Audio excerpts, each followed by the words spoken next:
कितने गुरु बनेंगे भैया?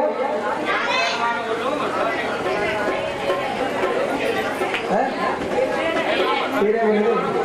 14वां गुरु मैंने एक हिरण को बनाया और हिरण को गुरु बना करके केवल पहली शिक्षा प्राप्त की कि संत को कभी ग्राम्य गीत नहीं गाना चाहिए और ग्राम्य गीत सुनना नहीं चाहिए, क्योंकि ग्राम्य गीत का मतलब होता है नायक और नायिका का श्रृंगार करने वाली को कहते हैं।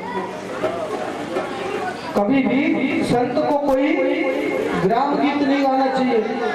केवल संत को तो ये होना चाहिए कि तू सोच ले मन में और कृष्ण है तेरे तन में।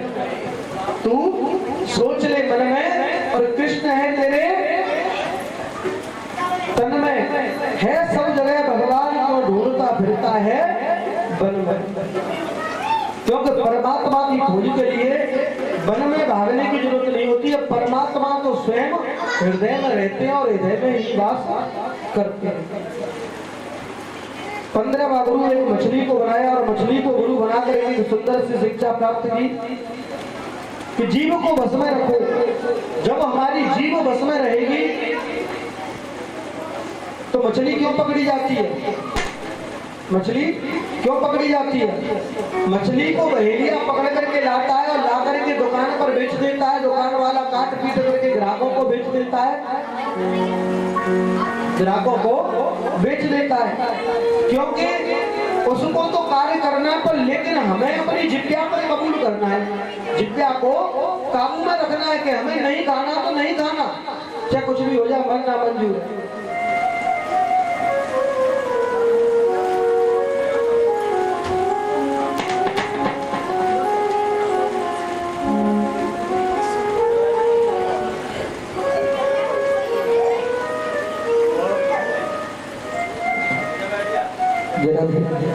और ये एक और दान आया है 2100 रुपए का ठाकुर अमृत सिंह जी की तरफ से। और ठाकुर जी से यही कामना प्रार्थना यही कि हे गोपाल, हे ठाकुर जी महाराज, हमेशा इनको सुखी रखना और हमेशा ऐसे ही धर्म कार्यों में ये आगे बढ़ते रहे और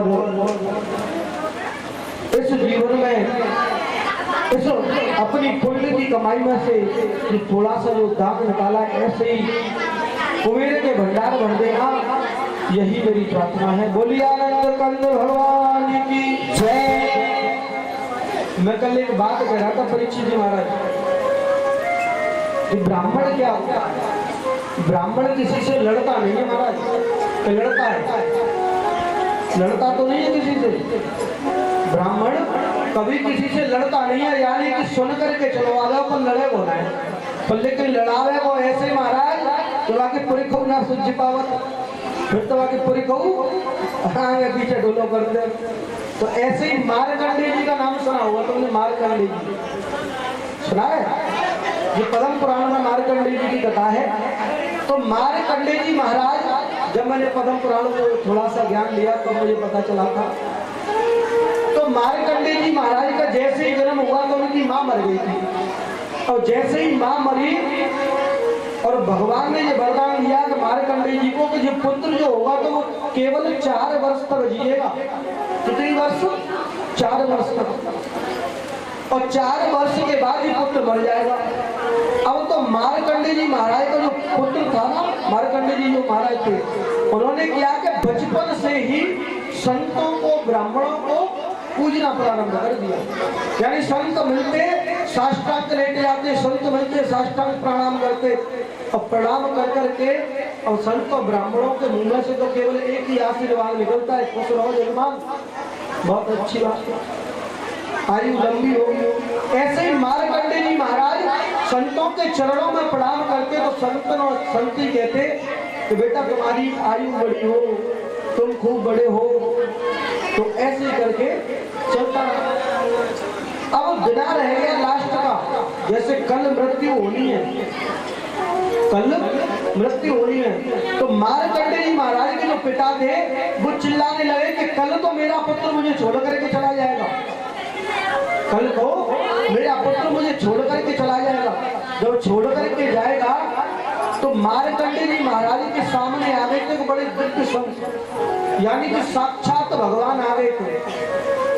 जब साक्षात भगवान आए तो भगवान ने साधु का रूप धारण किया और मार्कंडेय जी के सामने पहुंच गए। तो मार्कंडेय जी महाराज ने संत के चरणों में साष्टांग प्रणाम किया। तो मार्कंडेय जी के लिए आशीर्वाद दे दिया कि जाओ तुम हजारों वर्ष तक जियो। तो आज भी ब्राह्मणों और संतों के आशीर्वाद से मार्कंडेय जी की हजारों का करोड़ों वर्ष की आयु हो गई। आज भी पद्म पुराण में लिखा हुआ है हजारों वर्ष की उम्र है। कैसे? ब्राह्मण से आशीर्वाद।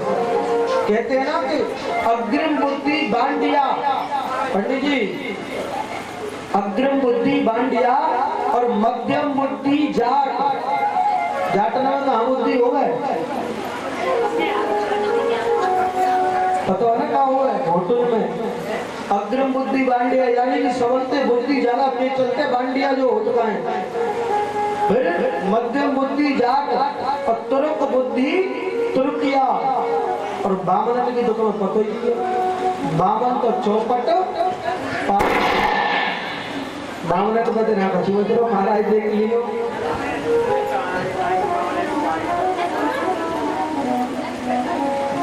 बोलिए आनंद कंद भगवान की जय। तो जीव को हमेशा बस में रखो। यही चल रहे थे ना, जीव जब तक बस में रहेगी, क्योंकि संत को कभी गरिष्ठ भोजन नहीं करना चाहिए, गला हुआ भोजन नहीं करना चाहिए। अगर संत गरिष्ठ भोजन को करता है तो उसका दिमाग बिल्कुल खराब होता ही चला जाता है, खराब होते चले जाता है। जब जी महाराज ने कहा कि भगवान आपके मन में अगर किसी बात की आकांक्षा रह गई हो तो और बता दूं। सुदत्ता देवी महाराज बोले कि महाराज ऐसा था कि मैंने 16वां गुरु बनाया तो एक वैश्या को बनाया। काय भिड़े गई अरे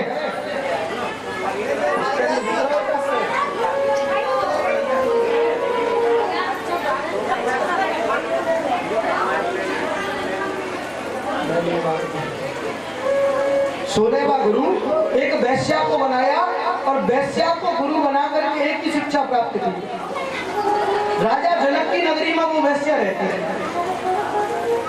वैश्या राजा जनक की नगरी में रहती थी। तो राजा जनक की नगरी में वो वैश्या रहती थी। वैश्या के मन में भाव आ गया कि अब तो मैं बड़ा सुंदर रूप रख करके जाऊंगी। अगर कोई व्यक्ति मेरे ऊपर मोहित हो जाए, अगर कोई व्यक्ति मेरे ऊपर मोहित हो जाए तो मेरा काम धंधा पानी चलता रहेगा। अब तो वैश्या ऐसे 16 श्रृंगार करके जाती और जाकर के कोठे पर जाकर के बैठ जाती। और जैसे ही कोठे पर जाती उसको लगातार 1 महीना हो गया बैठे बैठे, लेकिन उसको किसी पुरुष ने पसंद नहीं किया। 1 महीना हो गया। ऐसे ही एक संत निकल करके जा रहे। संत ने पूछा, अरे वैश्या तुम यहाँ क्यों बैठी हो? कि महाराज मेरा तो ये कार्य है, मैं तो यहाँ बैठूंगी। तो संत ने कहा कि तुमने यहाँ 1 महीना निकाल दिया बैठे बैठे, तुमने 1 महीना निकाल दिया बैठे बैठे, जब भी तुम्हारे ऊपर कोई पुरुष मोहित नहीं हुआ। और इतना 1 महीना तुम गोपाल जी की भक्ति में लगाती तो शायद इतना मेरा वादा था कि गोपाल तुम्हें दर्शन देने जरूर आता। इतनी तूने प्रतीक्षा की।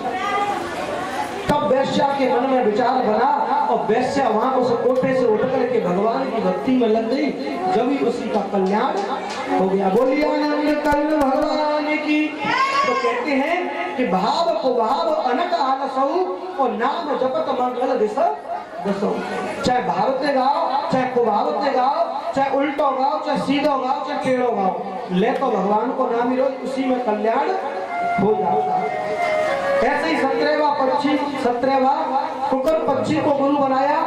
और कुकुर पक्षी को गुरु बनाने के बाद में बहुत सुंदर सी शिक्षा प्राप्त की कि संत को हमेशा त्याग करना चाहिए। जिस चीज का त्याग करने संत सबसे अच्छा होता है। ऐसे 18वां गुरु मैंने एक बालक को बनाया महाराज। छोटा सा जो बालक होता है ना उसको गुरु बनाया। दत्तात्रेय जी महाराज कह रहे हैं, वो ऐसा लग रहा भैया तुम्हारा मन ना लग रहा होगा, छुट्टी कर दो स्कूल की। फिर तो 18वां गुरु एक बालक को बनाया। जब बालक को गुरु बनाया तो बालक को गुरु बनाकर के केवल एक ही शिक्षा प्राप्त की कि बालक जब जन्म लेता है तो उसका शरीर कितना चिकना होता है, फिर वो बाल अवस्था में पहुंच जाता है, उसके बाद में किशोर अवस्था में पहुंच जाता है और उसके शरीर की जो चमड़ी है वो अपने आप ही कलर बदलती रहती है, अपने आप चमड़ी बदलती रहती है। और जब वृद्ध अवस्था में पहुंच जाता है तो सुकड़न आ जाती है खाल के ऊपर, आ जाती है कि नहीं आ जाती है।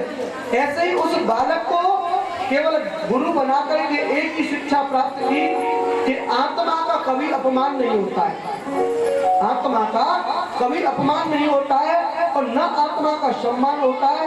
तो यदु जी महाराज दत्तात्रेय जी महाराज को समझा रहे हैं कि पूछा आप अकेले क्यों रहते हो, कि महाराज इसलिए अकेला रहता हूँ कि मैंने तो अपने 4 शिष्य बना लिए और 4 शिष्य बना करके भजन पूजा पाठ में लगा दिए, इसलिए अकेला रहता हूँ। तो ये शरीर जो है कभी भी हमारा वो नहीं होता है। और 19वां गुरु मैंने दत्तात्रेय जी महाराज बोले कि मैंने एक महात्मा को अकेला बैठ करके देखा, उसको गुरु बनाया। एक कुमारी कन्या को गुरु बना करके एक सुंदर सी शिक्षा प्राप्त की कि कभी भी जब कुमारी कन्या को गुरु बनाया तो मांगने के लिए मेहमान घर आया तो बर दादी सब कुछ दे दिया, लेकिन वो भी मेरे हाथ से निकल करके चली गई। ऐसी सुंदर सुंदर शिक्षाएं। और 20वां गुरु मैंने एक सर्प को बनाया और सर्प को गुरु बना करके एक सुंदर सी शिक्षा प्राप्त की कि संत को कभी अपने लिए आश्रम नहीं बनाना चाहिए, संत को कभी अपने लिए आश्रम नहीं बनाना चाहिए। अगर संत ने आश्रम बना लिया, संत ने आश्रम बना लिया तो संत आश्रम में ही रहेगा, किसी नगर में न तो किसी भजन के लिए जाएगा न कहीं जाएगा। ऐसे ही संत के विचारों में विचरण करना चाहिए। 21वां गुरु मैंने भृंगी कीट को बनाया और भृंगी कीट को गुरु बना करके एक सुंदर सी शिक्षा प्राप्त की कि भृंगी कीट को लाकर के अपने बिल में कैद कर दिया और कीड़ा भृंगी कीट उसी से उसके भय से चिंतन करने लग गया, उसके भय से चिंतन करने लग गया। और जैसे वो चिंतन करने लगा, चिंतन करते करते उसको भगवान की प्राप्ति हो गई। लेकिन मनुष्य जन्म में लोग चिंता ज्यादा करते हैं और चिंता करते हैं तो चिंता से क्या होता है कि चिंता से चतुराई घटे और घटे बुद्धि और ज्ञान, और चिंता बड़ी अभागिनी सुचिंता चिता समान, चिंता चिता समान। चिंता से चतुराई घटे, घटे बुद्धि और ज्ञान, और चिंता बड़ी अभागिनी सुचिंता चिता समान। जो लोग चिंता ज्यादा करते हैं तो उनको चिता पर तो लेटना पड़ता है। अगर उसने चिंतन करना प्रारंभ कर दिया तो फिर उसको क्या होगा, भगवान की प्राप्ति हो जाएगी। वही भृंगी कीट को उस गड्ढे में डाल दिया तो वो भृंगी कीट चिंता नहीं करता है कि मैं इसमें से निकल करके बाहर आ जाऊं, केवल उसने चिंतन करना प्रारंभ कर दिया। और जब चिंतन करना प्रारंभ कर दिया तो स्वयं भगवान ने आकर के उसको दिखा दिया। कितने गुरु बनेंगे महाराज, कितने गुरु बनेंगे?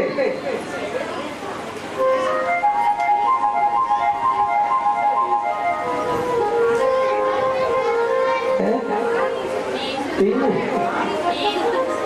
20 अच्छा 21 बनेंगे। 21वां गुरु भृंगी कीट को बनाया और भृंगी कीट को बना करके केवल एक ही शिक्षा प्राप्त की कि लाली मेरे लाल की और तित देखूं तित लाल, लाली देखन में गया सो मैं भी हो गया लाल। भजन के माध्यम से काली कमली वाला मेरा